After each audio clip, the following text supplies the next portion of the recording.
Howdy everybody, Midwest Maniac Outdoors, Theran Crouch coming at you on the highway. We are southbound to Texas. We're gonna go down there and we're gonna smack some hogs. We're gonna catch some catfish. We're gonna shoot some predators. At least that's the plan. We're on our way down there. We're see our buddy Huckleberry. He was gracious enough to take us in for the week, and we're gonna go down there for the weekend and just cause some trouble, see how you guys do it in Texas. We're gonna see if everything's actually bigger in Texas. I'll be the judge of that. So we still got about 5 hours left on this drive. We're just looking for a good time. Like I said, we're gonna be hunting hogs, we're gonna be catching catfish, and we're gonna be shooting predators. So we're basically gonna be doing the world a favor by taking out them nasty animals. So stick with us. I hope you guys enjoy.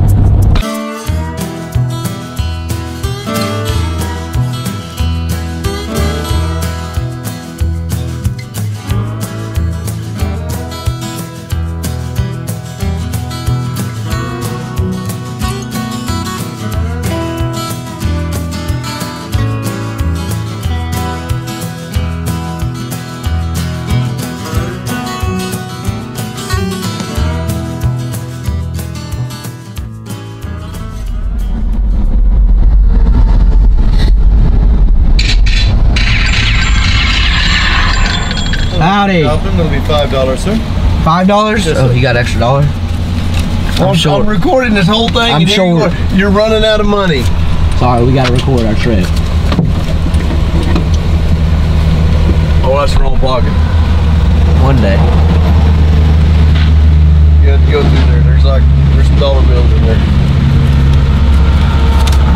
Talk about being unprepared.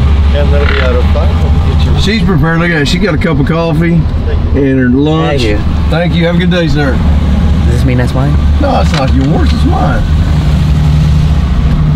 Okay.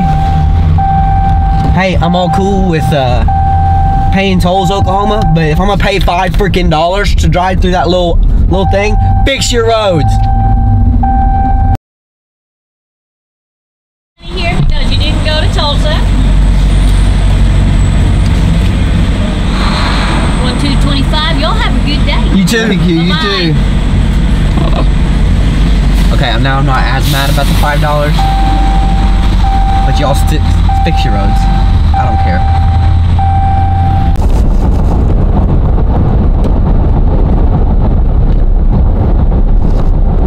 All right, guys, we are 100 miles into our journey, right around 2 hours. We're at Wagner, Oklahoma.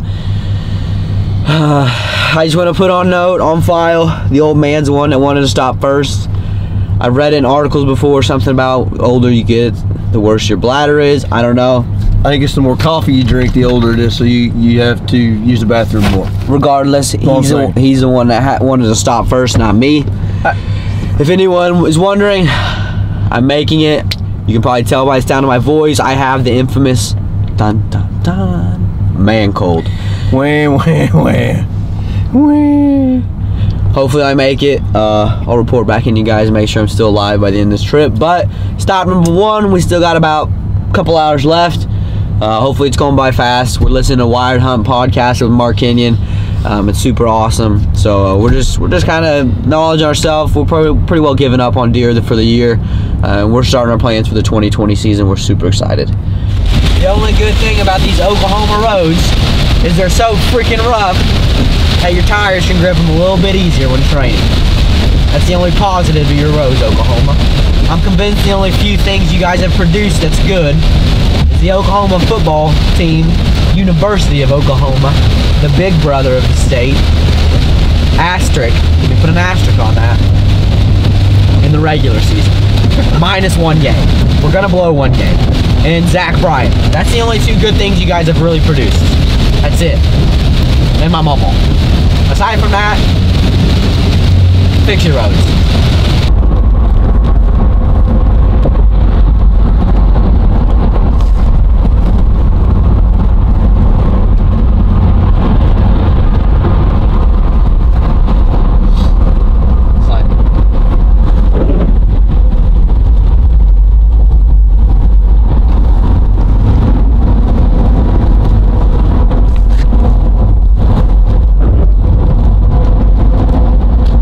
Alright guys, we're in Texas. or like Denison or something like that. Just crossed the border, went over the Red River here about 25-30 minutes ago. I'm gonna be switching off. We're filling up right now. The old man, the boss, is in there getting him like his 3rd cup of coffee today. But yeah, I'm switching off. I feel like crap, but I was not missing this trip, so I'm not sitting out. I'm not staying on the sidelines, so I'm gonna hopefully catch like 30 minutes of sleep. We're gonna go in, we're gonna get our tags here at Academy somewhere down here, something like that. I gotta pick up some broadheads, and then we'll go meet up with Huckleberry at the house.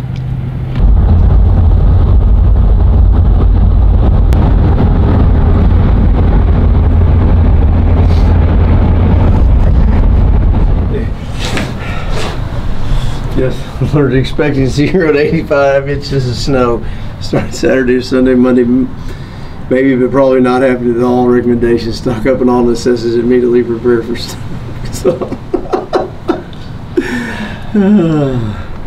Woodworking skills is also advised as the ARC is no longer in service.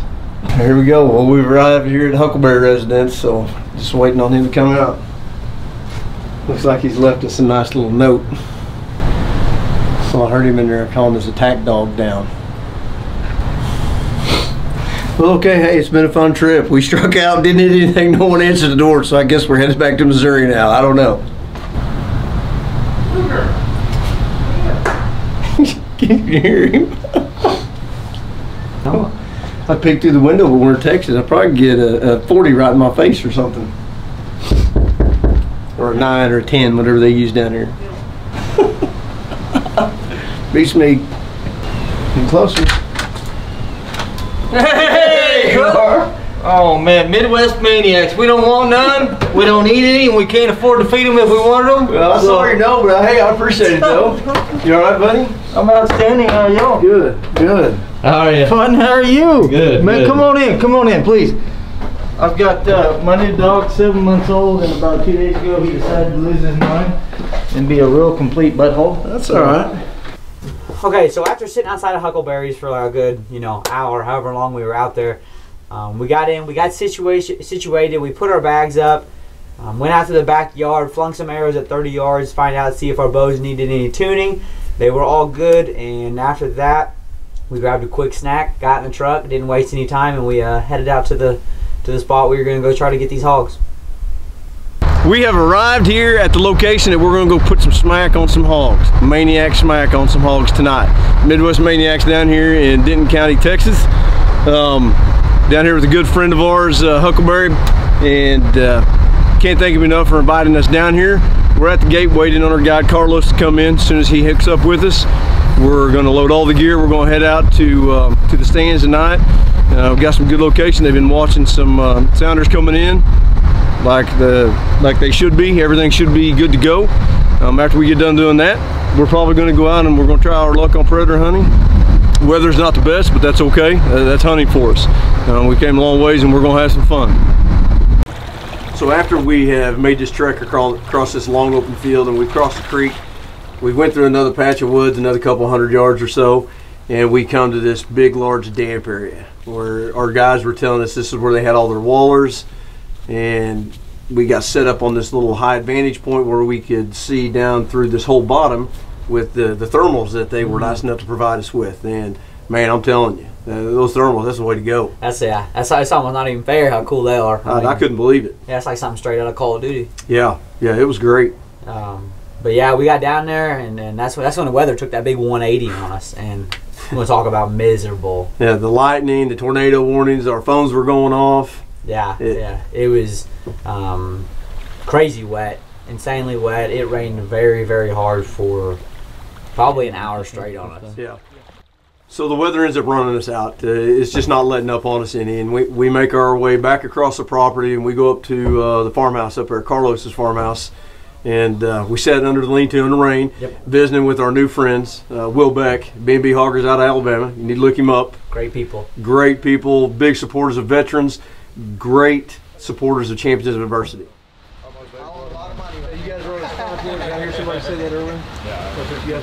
Eventually, the rain showed it wasn't going to stop, so we actually packed up for the night, headed back to Huckleberry's, got rested up so that we could get after it the next day.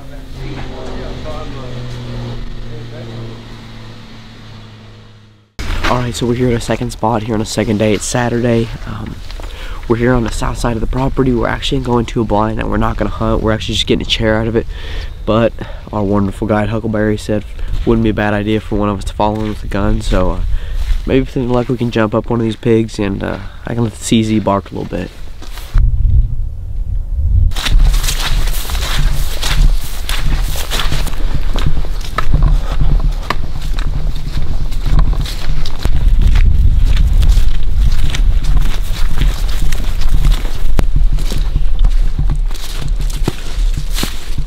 Alright, so I made it into the stand.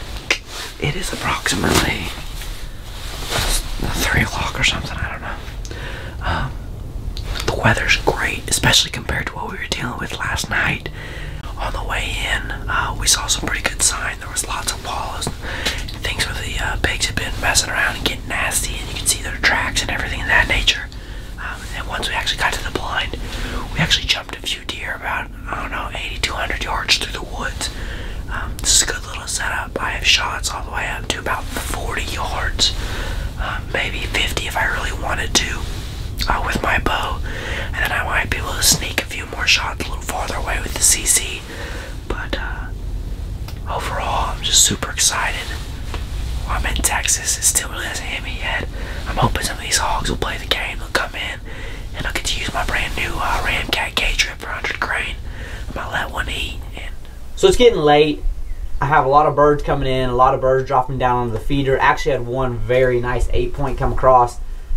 He didn't like it. He knew something was a little funky. I don't know if he caught my smell or what it was. I changed the blind layout just a little bit, but he didn't stick around long enough for me to get film, which really stunk. But like I said, it was getting late. Things were really starting to move slow, and then out of nowhere, I just heard it sounded like an elephant coming through, and I didn't even look. I just start grabbing things and moving them because I know exactly what's coming up. Big old hog. And sure enough, what it was a big lone boar.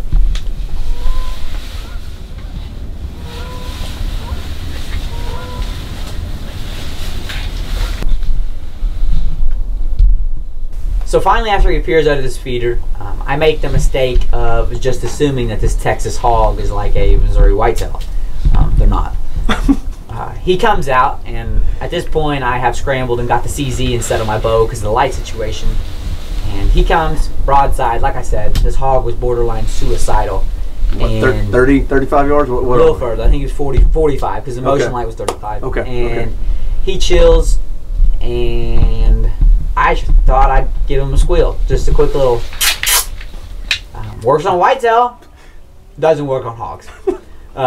He decided to bound back a couple steps and still presented me with the perfect broadside shot. Couldn't ask for anything better, and I go, and it's just click. And in the end, retrospect, I'd rather be safe than sorry. Safety first. Safety first. Safety first, but like I said, my CZ was actually my second option. I was still in bow mode, and I had never put a round in my CZ. After climbing up in the blind. Yes, I had climbed up in a blind, and so hindsight, you know, I did the right thing. I made the right mistake, but, you know, I'm not going to say it cost me a hog.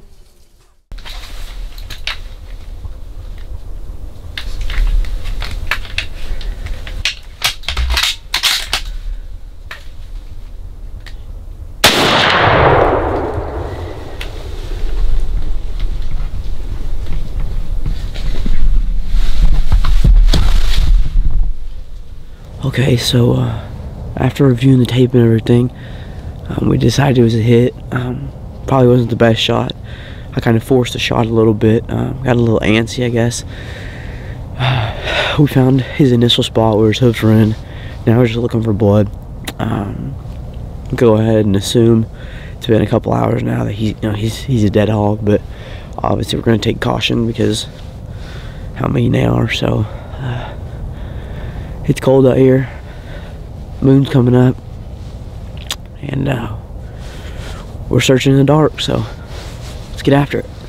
So after about 35-40 minutes, we decided to back out. We couldn't find too much. We kind of lost the trail where we're going, and as we all know, those hogs are mean, aren't something to mess with. We really didn't want to be traipsing through there in the dark with an injured hog. At least I didn't. Because we could tell that it was obvious that you hit the hog. Yeah. But it looked a little high. So high and back, like I said, I'd forced a shot. You live and you learn. Ethically, if I could go back, I would pull back on that shot. But I drove all the way down to Texas, and I let that get the best of me. Live and learn, so we'll know what to do next time. But we just ended up not having enough time to go out the next day to try and recover this hog. I know Huckleberry had went out and searched for us once we had came back to Missouri. But sometimes that's how hunts go, and when you work jobs during the week and you try to hunt on the weekends, that's part of it. And we had drove down there and we had a long trek back, and we had another day planned to fishing for the next day. So we'll definitely be back. This time I think we're going to be a little more educated on the subject. Hopefully we don't get more than a day to hunt. In all honesty, hopefully we can go down there and spend a whole week and just destroy the hogs. But I'm eager to go back. For sure. Yeah, absolutely. That was a great time. Inexpensive hunt, really, when you look at it. Look at what all Texas has to offer. Excuse me. We couldn't have asked for a better trip in my mind. We got everything that we expected. We saw hogs. We got to see some Texas whitetail. The only thing we didn't get to see that we both talked about is we didn't see any squirrels. Not one squirrel. What's up with Texas? I don't know. Squirrels? You guys must not have squirrels. But anyway, I mean, it was a great time. Huckleberry family, Baxter family, I appreciate everything that you guys have done for us. Carlos, I greatly appreciate your hospitality. And Will Beck, great meeting you guys. I can't wait to do something with B&B Hoggers. I can't wait to go back. And like I said, once again, we cannot tell the Baxter family how appreciative we are. That is an absolutely phenomenal group of people. They have great core values. And, I'm looking forward to coming back and seeing my boy Ruger. Yeah, I bet you Ruger is anxious to see you as well. Yep, so I hope you guys enjoyed this episode, and until next time, keep laying the Maniac smacks.